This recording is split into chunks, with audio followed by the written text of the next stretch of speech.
राज्यात सध्या जाती, धर्म आणि इतिहासावर राजकारण सुरू आहे। सध्या माझ्याबरोबर खासदार अमोल कोल्हे आहेत, त्यांच्याशी बातचीत करूया। काल राज ठाकरे यांची सभा झाली, त्या सभामध्ये त्यांनी शरद पवार साहेबांवर हल्लाबोल केला। त्यांनी असं म्हटलं की जातीकरण जे राजकारण सुरू आहे शरद पवार साहेबांनी केली आहे। मला वाटतं हा जो आरोप आदरणीय पवार साहेबांवर केला हा निश्चितच हास्यास्पद आहे, कारण तब्बल गेली 55 वर्ष महाराष्ट्राच्या देशाच्या जडणघडणीमध्ये सातत्यानं महत्त्वपूर्ण योगदान देणाऱ्या आदरणीय पवार साहेबांवर हा जेव्हा आरोप होतो तेव्हा मला असं वाटतं की काही तथ्य, काही वस्तुस्थिती ही सुद्धा आपण त्रयस्थपणे सुद्धा पडताळून पाहिली पाहिजे। एक महत्त्वाची गोष्ट आपण लक्षात घ्या की आदरणीय पवार साहेबांच्या काळामध्ये स्थानिक स्वराज्य संस्थांमध्ये जे 50% आरक्षण आहे हे देणारं महाराष्ट्र हे पहिलं राज्य होतं। महिला धोरण राबवणारं महाराष्ट्र हे पहिलं राज्य आहे ज्यामध्ये स्थानिक स्वराज्य संस्थांमध्ये 33% आरक्षण आलं। आता महिला धोरण करत असताना याला तुम्ही जातीयवादाचा रंग देणार आहात? या पलीकडे जाऊन मराठवाडा विद्यापीठाचं डॉक्टर बाबासाहेब आंबेडकर मराठवाडा विद्यापीठ हा जो नामविस्तार केला आदरणीय पवार साहेबांनी, हा करत असताना तरी त्याला तुम्ही जातीवादीच असं म्हणणार? पवार साहेबांनी जातींमध्ये भेद निर्माण केले किंवा वाद निर्माण केले असं जर कोणी म्हणत असेल तर मला वाटतं की त्यांनीच प्रबोधनकार ठाकरे यांचं समग्र वाङ्मय वाचावं, ज्यामध्ये जाती मत्सराचा जो उल्लेख आहे हा उल्लेख हा खूप पूर्वीच्या काळात केलेला आहे। नाना फडणवीसांच्या संदर्भात प्रबोधनकार ठाकरेंनी त्यावेळी तो उल्लेख केला। त्यामुळे या सगळ्या गोष्टींना कुठेतरी वळवून कुठेतरी एक चुकीचं नॅरेटिव्ह सेट करणं मला वाटतं हे दुर्दैवी आहे। आदरणीय पवार साहेबांवर हा आरोप करत असताना तुम्ही पुन्हा एक गोष्ट लक्षात घेतली पाहिजे की स्वर्गीय यशवंतराव चव्हाण साहेबांनी जेव्हा उद्योग स्नेही धोरण हे महाराष्ट्रात सुरू केलं, वागळे इस्टेटला पहिली MIDC झाली, त्यानंतर पिंपरी चिंचवडला MIDC झाली, त्यानंतर चाकण असेल, रांजणगाव असेल, कुरकुम असेल, महाराष्ट्रभरात या MIDCs उभ्या राहत असताना या उद्योगांमधून रोजगार जो निर्माण झाला, सर्वसामान्यांना जो रोजगार मिळाला, या नोकऱ्या देताना कोणी जातीचा विचार केला नाही, कोणी धर्माचा विचार केला नाही। हा रोजगार निर्मिती होती ज्यातून कोट्यावधी लोकांना रोजगार मिळाला। काल ज्यांनी आरोप केला त्यांनीच आधी असा आरोप केला होता की महाराष्ट्र प्रगत असल्यामुळे उद्योगधंद्याच्या बाबतीत रोजगारासाठी उत्तर भारतीयांचे लोंढे इकडे येतात।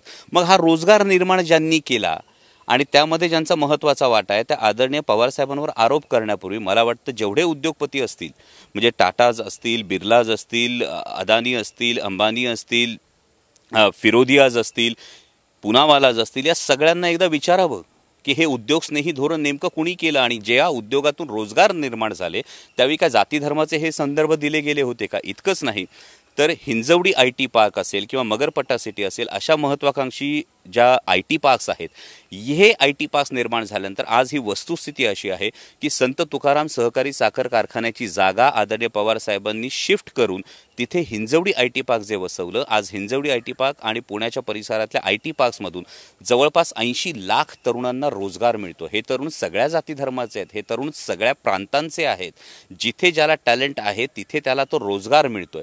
तर एवढी मोठी जी भाकरीची समस्या मी कायम म्हणतो ही सोडवण्या आदरणीय पवार साहेबांवर तुम्ही नेमका हा आरोप करताना विचार करायला हवा होता। इतकंच नाही तर लष्करामध्ये महिलांना भरती करण्याचं जे धोरण केलं, या महिला सगळ्या जाती धर्माच्या आहेत, मग इथे जातीयवाद कुठे आला? आदरणीय पवार साहेब देशाचे कृषी मंत्री असताना देश पहिल्यांदा अन्नधान्याच्या बाबतीत स्वयंपूर्ण झाला। हा देश जेव्हा अन्नधान्याच्या बाबतीत स्वयंपूर्ण झाला याचा फायदा मग ती शेतमालाच्या संदर्भातली निर्यात धोरणं असतील, ती फळबागांच्या संदर्भातल्या विविध योजना असतील, यामुळे 18 पगड जातीच्या शेतकऱ्यांना फायदा झालेला आहे। मग इथे पुन्हा जातीयवादाचं समीकरण कुठे येतं? इतकंच कशाला, आदरणीय पवार साहेबांची सगळी जुनी भाषणं काढून बघा। म्हणजे एक कायम असा आक्षेप घेतला जातो की आदरणीय पवार साहेब फुले शाहू आंबेडकरांचं नाव घेतात, पण आदरणीय पवार साहेब जेव्हा फुले शाहू आंबेडकरांचं नाव घेतात तेव्हा ते कोणत्या संदर्भानं घेतात? आदरणीय पवार साहेब जेव्हा महात्मा फुलेंविषयी बोलतात तेव्हा ते अमुक समाजाचे आहेत म्हणून बोलत नाहीत, तर ते किती द्रष्टे होते। म्हणजे जेव्हा प्रिन्स हा भारतात आला होता त्याला जे पत्र दिलं होतं त्या पत्रात नेमके काय मागण्या केल्या होत्या? चांगल्या प्रतीचं वाण असावं, चांगल्या प्रतीची बैल हे आमच्याकडे पाठवावेत, या ज्या गोष्टी होत्या, पाण्याच्या संदर्भातल्या ज्या मागण्या होत्या, या मागण्यांचा पवारसाहेब सातत्यानं उल्लेख करतात। ते अमुक जातीचे होते म्हणून उल्लेख करत नाही। डॉक्टर बाबासाहेब आंबेडकरांचा जेव्हा पवारसाहेब उल्लेख करतात त्या डॉक्टर बाबासाहेब आंबेडकरांचा उल्लेख करत असताना केवळ संविधानच नाही तर भाकरा नांगल सारख्या धरणाची संकल्पना मांडणं, जलविद्युत निर्मितीची संकल्पना मांडणं असेल. इतकंच कशाला तर आज जे संकट आपण विजेचं संपूर्ण देशावर घुंगावताना पाहतो, या विजेच्या ग्रीडची संकल्पना मांडणारे डॉक्टर बाबासाहेब आंबेडकर पवारसाहेब मांडतात. ते एका समाजाचे आहेत म्हणून पवारसाहेब मांडत नाहीत. राजर्षी शाहू महाराजांच्या संदर्भामध्ये लोककल्याणाची कामं करणारा द्रष्टे छत्रपती म्हणून पवारसाहेब ही भूमिका मांडतात. आणि मग या उल्लेखांना, ज्या पुरोगामी विचाराचा हा जेव्हा उल्लेख होतो, त्याला कुठेतरी जातीयवादाची संकुचित किनार देणं मला वाटतं अत्यंत दुर्दैवी आहे.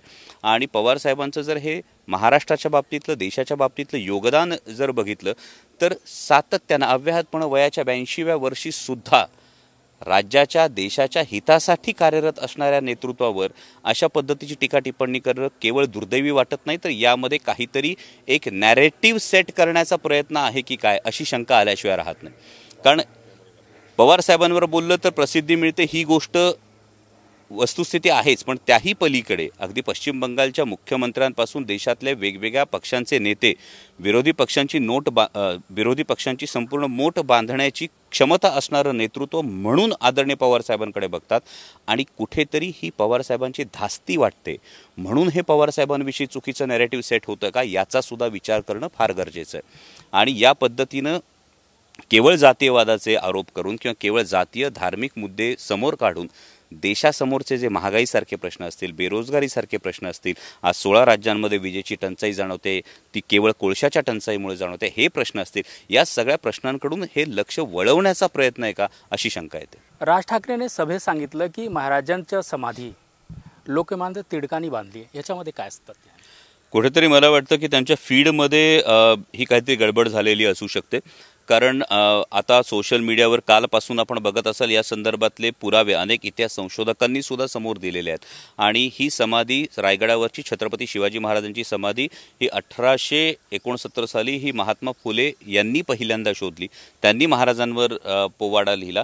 त्यांनी शिवजयंती ही महात्मा फुलेंनी आधी सुरू केली.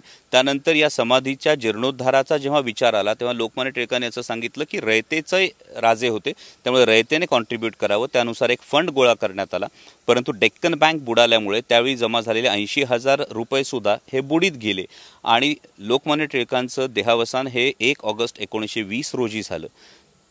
राजर्षी शाहू महाराजांनी छत्रपती शिवाजी महाराजांचा पहिला पुतळा हा माझ्या माहितीप्रमाणे 21 साली हा पहिल्यांदा पुण्यामध्ये उभा केला. हे जगातला पहिला छत्रपती शिवाजी महाराजांचा पुतळा होता. आणि त्यानंतर 1927 साली ब्रिटिश सरकारनं ही समाधी बांधण्यासाठी पुढाकार घेतला होता.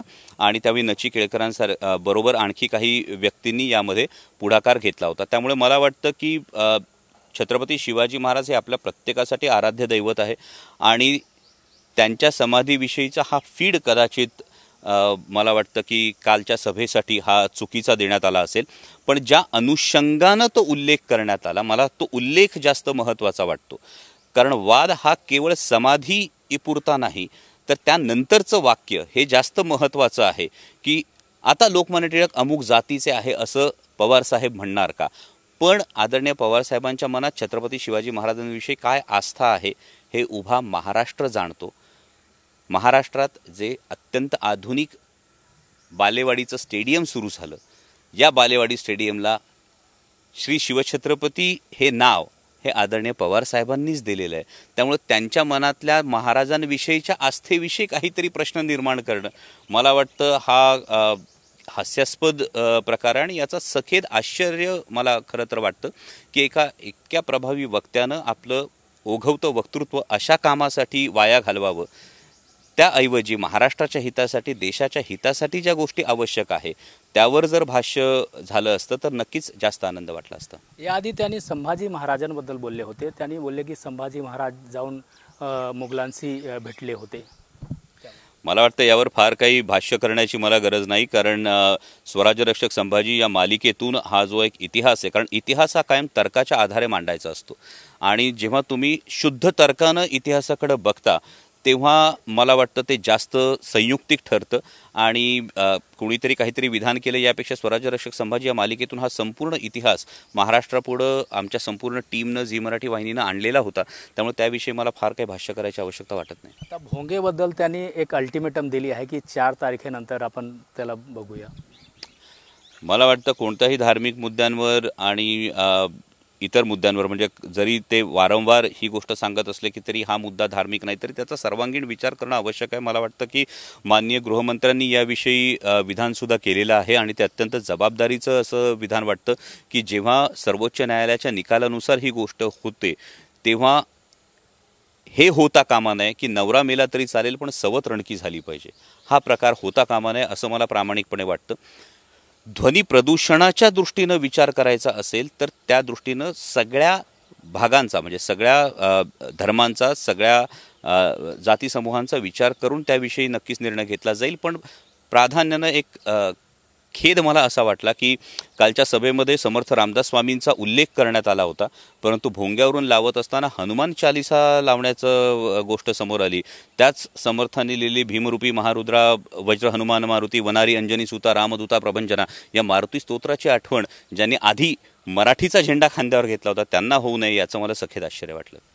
प्रत्येक सभेत त्यांनी कुरंदरेवरही बार बार भाष्य करत असतात, तर नेहमीच त्याचा काय आहे? मला वाटतं की जी व्यक्ती आज हयात नाही त्यांच्याविषयी अकारण भाष्य करणं उचित ठरत नाही. पण इतिहासाकडे पाहत असताना मी कायम असं म्हणतो, तर्काच्या आधारे पाहावं, शुद्ध तर्काच्या आधारे पाहावं. इतिहास संशोधकांकडून रोज वेगवेगळं संशोधन होत असतं आणि त्याला तर्काच्या आधारे जेव्हा तुम्ही इतिहास मांडत असता तेव्हा त्या इतिहासातून कुठेतरी द्वेष निर्माण होण्यापेक्षा किंवा कुठेतरी भावना भडकावण्यापेक्षा त्या इतिहासाचा वापर, त्या इतिहासातल्या जाज्वल्य प्रेरणेचा वापर हा राष्ट्र निर्माणासाठी करणं हा सगळ्यात शुद्ध हेतू असतो. आणि जेव्हा आपण इतिहासाकडे या दृष्टिकोनातून पाहायला सुरुवात करतो तेव्हा मला वाटतं की केवळ त्या इतिहासातल्या कुठल्या तरी गोष्टींनी एकमेकांची डोकी फोडण्यापेक्षा राष्ट्र निर्माणाचा आपण विचार करू. छत्रपती शिवाजी महाराजांविषयी जर बोलायचं झालं तर छत्रपती शिवाजी महाराजांविषयी बोलत असताना रयतेचं कल्याणकारी राज्य आणि त्या स्वराज्याला असणारं नैतिक अधिष्ठान या गोष्टींचा मला वाटतं जास्त साकल्यानं विचार करणं गरजेचं आहे. आणि केवळ इतिहासाचे दाखले देऊन एकमेकांना भडकवणं यापेक्षा मला वाटतं हे रयतेचं कल्याण आणि त्याला असणारं नैतिक अधिष्ठान या गोष्टी जास्त महत्त्वाच्या आहेत. Video journalist Vikrant sir, Ramesh Sharma, TV9 Marathi, Mumbai.